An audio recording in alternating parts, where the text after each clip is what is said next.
Welcome to my channel. This is introduction to economics for fresh students, which is chapter 1, which says that basic concept of economics part 4.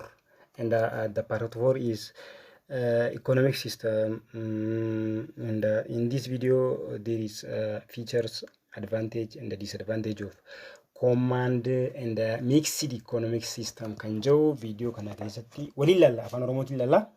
Akkuma yeroo darbee waadaa isiniif galee capitalist economic system kan jiru video darbee keessatti ilaaluudhaaf yookaan ilaaluudhaaf yaallee turre. Video kana keessatti immoo command fi mixed economy kan jiru feature isaanii, advantage isaanii immoo disadvantage isaanii tokko tokkoon afaan oromootiin fataa goonee waliin laalla. Turtii gaarii hojii qabaadhaan isiniin jaa. This is KLTube. Don't forget to subscribe. KLTube is the channel that deducted for your goal. Kana jechuun KLTube subscribe godhuudhaan miseensa ta'uu miseensa ta'anii command economic system kan jiru kun immoo maal akka ta'e waliin ilaalla. Command economic is also known as socialist economic system jechuudhaan beekaman jechuudha. Socialist economic system jechuudhaan beekaman. Under this economic system, the economic institutions are engaged in production and the distribution are owned and controlled by the state. Biyyattiidhaan jechuudha yookaan harka mootummaa jira jechuudha. Wanti hojjetamu hundumti isaaniidha harka mootummaati. Mootummaatu waan san hojjeta jechuudha. In the recent past, socialism has lost its popularity and the most of socialist countries are trying to free market economics. Yeroo dhiyeenya kana jechuudha darbe kana keessatti immoo biyyoonni baay'ee maal godhaa jiranii socialistii kanarraa gara maalii jijjiiraa jiranii gara free market jijjiirachuu jiranii jechuudha. Yaw mootummaa harka mootummaa jira waan ta'eef. There are main features of command economic systems. The first one is collective ownership. Collective ownership, all means of production are owned by society as a whole and there is no right to private property. Mirgi nama dhuunfaadha. Mirgi abbaa qabeenyummaa nama dhuunfaa hin jiru jechuudha. Command economic system waan jedhamu keessatti qabeenyi kan nama hundaati jechuudha. Fakkeenyaaf biyya teenya keessatti gaafa dargiidha yookaan gaafa mootummaa dargiidha maaltu ture collective ownership jira jechuudha. Central economic planning. Waa'ee economic planning isanii guutumatti kan resource allocation ta'udha waan hundumaa kan hojjetu mootummaadha jechuudha. Kanaafuu to give socio economic goals hawaas dinagdummaa yookaan hawaas dinagdee kaayyoo hawaas dinagdee biyya sanii sana dhaabbachuudhaan mootummaan ofii isaati jechuudha. Mootummaan ofii isaati karoora akkamitti akka gartee qabeenya tokko akka ramadamu hunda isaadha kan galmaan gahu mootummaadha jechuudha. Yookaan kan karoorsu mootummaadha. Karoora san immoo kan raawwachiisu mootummaadha jechuudha. A strong government role yookaan strong government role jechuun gaheen mootummaan economy kana keessatti qabatu baay'ee cimaadha jechuudha. Government has complete control over all economic activity jechuun karaa hundaanuu mootummaan maal qaba? Strong control of all economic activity qaba jechuudha. Maximum social welfare jira keessatti maas jechuun qabeenyaa fi fayyaan hawaasummaadha yookaan hawaas dinagdeen achi keessatti baay'ee baalaansii jechuudha. As we have seen in capitalist economic system, there is no social welfare because all activity of economy is exercised by individual partner. For that matter, there is no social welfare in injury to the but in command economic system, there is maximum social welfare. So maximum social welfare one jamu jira jechuudha. Kanaafuu inni itti aanu relative quality of incomes. Kana jechuun immoo qabeenyi nama hundaadha jechuudha. Qabeenyi nama dhuunfaadha waan hin jirreef namni hundinuu relative quality of income qaba jechuudha. Namni hundinuu qabeenya wal qixa ta'e qabaachuu danda'an jechuudha. There is opportunity to have equal incomes for all single individual in that country. Kanaafuu akkasii jennee qabachuu dandeenya. There is advantage of command economic system. Yeah? There is advantage of economic system that it has more important than another economic system.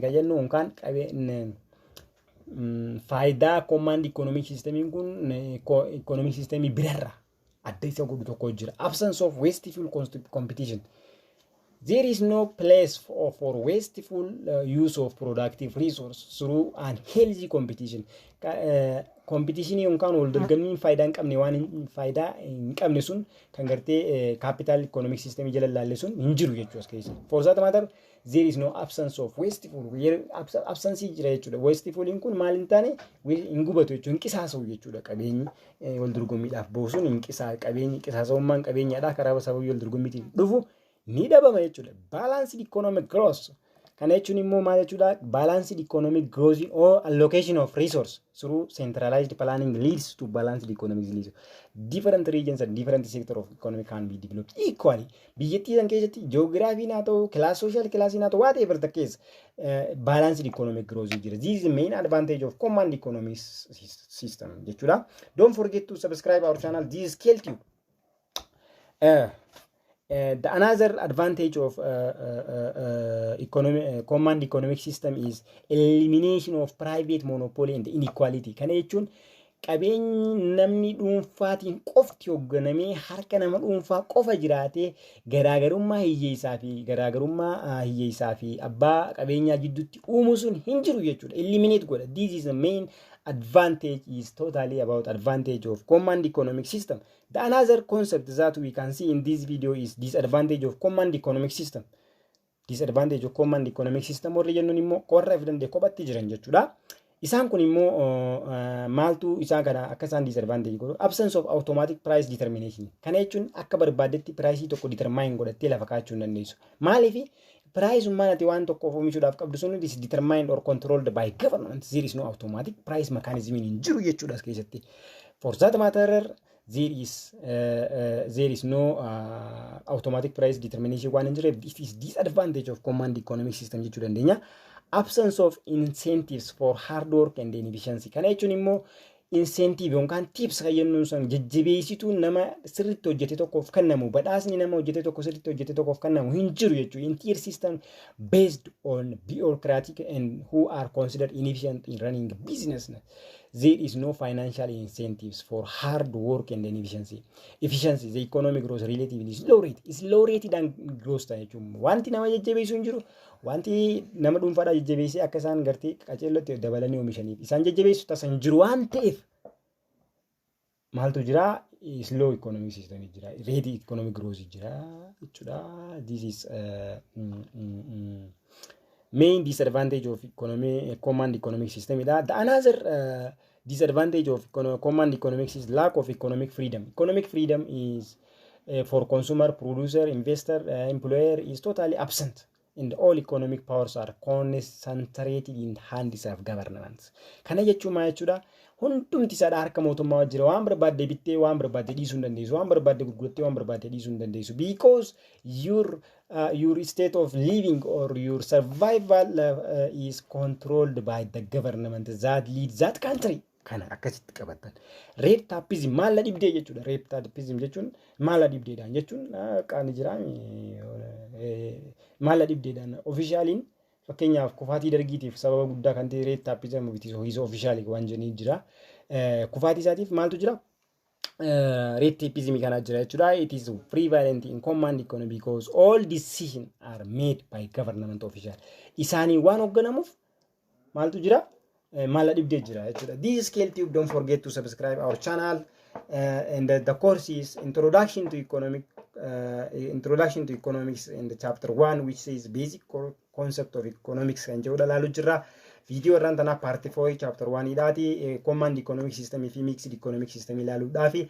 Command economic system fi amma jirne kana feature isaatii fi advantage disadvantage isaadha tokko tokko ilaaluudhaaf yaallee turre. Isatti aanummoo maal laalaa inni itti aanummoo maal jaa command economic system versus free market economic system, which is known as mixed economic system jedhamuudhaan inni sadaffaa fi inni dhumaadha maal jaa mixed economic system. Mixed economic system attempt to combine advantage of both capitalist economic and the command economy. Advantage capitalist economy system TV command economy system ila kana wali qabeti incorporate gode some feature of both allows private and public sector to coexist. Akka garte hawaasni fi mootummaa fi akkasumatti illee namni dhuunfaadha dhaabbileen dhuunfaadha walii wajjin taanii galma tokko gahuu danda'an kan gargaaru jechuudha isaan kun mixed walii godhee. The main feature of mixed economic system is the first one is coexistence of public and private sector. Sektarri dhuunfaatii fi sektarri hawaasummaadhaan kan sektarri mootummaatii fi sektarri dhuunfaatis walii wajjin coexist ta'ee hojjeta. Public and private sector coexist in these systems. Their respective roles and the aims are well defined in industry of national and strategic importance, such as heavy and basic industries defines production, power generation, etc. are set up in the public sector, whereas consumer goods industry and small scale industry are developed through private sector. Kana jechuun maal jechuudha? Waan hundinuu akkaataatti guddatu qaba. Wanti seektara mootummaa jala ta'uu qabu seektara mootummaa jala ta'uu qaba. Wanti seektara dhuunfaa jala ta'uu qabu immoo seektara dhuunfaa jala ta'u. Akkaataa faayidaa isaatiin coexist godhanii jiraachuu qaban janii warra amananii jechuudha. Mixed economic system. The first main feature is what? Coexistence of public and private sector. Another feature of mixed economic system is economic welfare. Economic welfare is most important criteria of success of mixed economy. Mixed economy kun daddafee akka inni godhatu wantoonni taasisan keessaa maaltudha? Economic welfare jiraachuu isaa kana jechuudha. Public sector tries to remove regional imbalance. Sektarri mootummaadhaa yeroo baay'ee maaltu jira? Regional imbalance yookaan garaagarummaan naannoo fi naannoo jidduutti uumamee biyyattii san keessatti akka gartee biyyi tokko qaceelloo naannoon tokko qaceelloo guddatee naannoon tokko immoo qaceellootti osoo hin guddatiin hiyyummaa keessa kan turreef kaayyoon inni guddaan godhu maalidha? Remove godha jechuun imbalance kana. Provide large employment opportunity and seek economic welfare through it is price policy. Karaa priceetiin maal godha? Balance godha jechuun mootummaan gidduu galee immoo akka gartee naannoon tokko hin caalle. Because it is what? Mixed economy jechuudha. Government control over private sector leads to economic welfare in the society at large. Kana jechuun maal jechuudha? Qabeenyaan dhuunfaa tokko faayidaa samii kan dayine maal godha? Price fixation fa'aa taaksii fa'aa fuudha. Intervene at necessary step jechuudha. Bikka barbaachisetti nama dhuunfaatiin atis taa'ee immoo isaan lachuutu walitti araarsa jechuudha. Economic planning. This is another feature of economic system. The government uses instrument of economic planning to achieve coordinated rapid economic development and making use of both private and the public sector. Isaan kana lachuutu walitti deebisee bifa barbaachisuun jechuudha. Economic planning jechuun bikka mootummaa ilaalatutti mootummaa karoorfataa bikka immoo dhaabbilee dhuunfaa ilaalatutti dhaabbilee dhuunfaatii karoorfataa jechuudha. There is also price mechanisms which is price operator for goods produced in private sector but not essential commodity and goods produced in public sector. Kana jechuun price mechanismiin kun kan gartee nama dhuunfaatiif qaceelloo barbaachisaa ta'anii fi immoo hawaasa keessatti diles bara hin barbaachisne san nama dhuunfaatiif price mechanism. This price defined as regulated by government. Defined and regulated by government. Kan immoo defined fi regulated ta'u mootummaadhaani jechuudha price mechanismiin kun.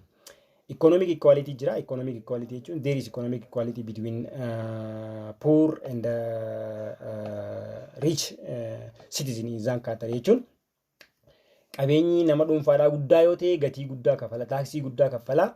Garuu immoo qabeenyi namni tokko qabeenyi isaa xiqqaa ta'e akkasuma immoo relatively qabeenyi isaa dhaasan ta'e akka qabeenyi isaa dabaleen immoo taaksiin isaatis dabalaa ta'e. This is economic equality. The another main concept that you can find in this video is advantage of mixed economic system jedhuudhaan warri jiranidha. Private property, profit motives and price mechanisms all are advantage of capitalist economic systems, such as right to private property, motivation through profit motives and control economic activities through the price mechanism are available in mixed economic system. Isaan kun hundumti isaaniidha maalidha? Mixed economic system kan capitalism jala turan. Private property, profit motive, price mechanism warri jennuun kun hundi advantage eenyuti? Capitalism jala turan. Advantage isaan lachuu san fudhate waan ta'eef mixedin isaan kan akka tokko fudhatee harka tokkoon qabatee at the same time government control ensure that they do not lead to exploitation. Akka isaan exploiting goone mootummaan bira dhaabbate jechuudha. Kun akka isaan humna namaadhaa humna waliin saamne akka isaan waan jiru san exploit godhanii abbootiin qabeenyaa kun nama hin saamne mootummaan cinaa jiraata jechuudha. Inni itti aanu immoo adequate freedom jira. Freedom gahaa jira jechuudha. Mixed economy allow adequate freedom to different economic units such as consumer, employees, producer and investor. Isaan kana hundaafuu maal godhaa? adequate freedom kanna freedom kan bilisummaa gahaa kanna warra oomishuufis warra bituufis warra gurguruufis warra invest godhu rapid in the planned economic development jira ammaas keessatti rapid katee planned economic system kun rapid katee bifa gartee haalaan dabalaa deemuun isaan kunneen akkasitti qoodamanii jechuudha. Fast economic development takes place because of private and public sector complement each other bifa gartee wal madaalaa ta'een kan deemanii social welfare and fewer economic inequality social welfare hawaas dinagdeen biyyattii saniitis ni jira economic welfare inequality illee fewer jechuun waan xiqqaadhaa jira jechuudha. Kanaafuu this is totally about what we say that advantage of mixed economic system that mixed with advantage of capitalist economic system and command economic system jechuudha akkasii jedhamanii inni itti aanu immoo disadvantage of mixed economic system warri jennuuna isaan kun immoo ineffectiveness and inefficiency jira. A mixed economy may not actually have usual advantage of either public or sector. Public sector may be inefficient due to lack of incentive and responsibility. Kana jechuun namni dhuunfaadha hawaasni qabeenyi harka mootummaa jala jiru inefficient ta'uu danda'a. Maaliif jennaan incentivein isaan kennamu responsibility dhabaa jechuudha kanaafu. The private sector may be ineffective by government regulation. Namni public sectorin kun immoo sababa mootummaan intervene godhuuf ineffective ta'a jechuudha. Ineffective and inefficiency is what? Inefficient is what appear in public sector due to lack of incentives and responsibility. But in private sectors, there is what? Ineffective because of what? Government regulation and control one time. Economic fluctuation, economic fluctuation. If private sector is not properly controlled by government, economic fluctuation and unemployment can occur. Isan kanas akkasitti adda baaftanii akka qabatanii barbaada. Jechuun economic fluctuation jechuun takka ol bu'u takka gad bu'u jechuudha. Yoonii fi gartee private sectorin kun mootummaadhaan hin hoogganamne ta'e al takka ooniif kan gadhiifamu ta'e maaltu jira? Abbootiin qabeenyaa luuf janii ol kutanii abbootiin miskiinni warri ta'an immoo gad bu'an. Corruption in the black market. Kontiroobaandii fi malaamaltummaa jira jechuudha. If government policy rules and the directives are not effectively implemented, the economy can be vulnerable to increase corruption in the black market activity. Kana baay'ata jechuus keessatti. This is main disadvantage of mixed economic system. This is totally the part 4 of this chapter. In this video, I have finished to what I have already planned to show you. Awaniin isin agarsiisuudhaaf filadhee qabadhee dhiyaadhee hunduma isaadhaa xumuree jira. Paartii afuraffaa isaati. Paartii shanaffaa fi isa dhumaatiin hamma walitti deebinutti nagaan turaan immoo dhaamsaa fi yaada keenya subscribe, share, like godhu immoo komentii jalattis yaada keessan nu barreessu. Adaraa hin irraanfatinaan immoo jecha nuti yoomiyyuu afaan keenya irraa hin dhabnedha. Jechi isinillee yeroo marra gurra keessan keessatti dhagaa jirtanidha. Yoo isin baay'isni dhiifama isin jecha subscribe akka nu gootan isin jechuu barbaanna. This is KLTube. I see you again.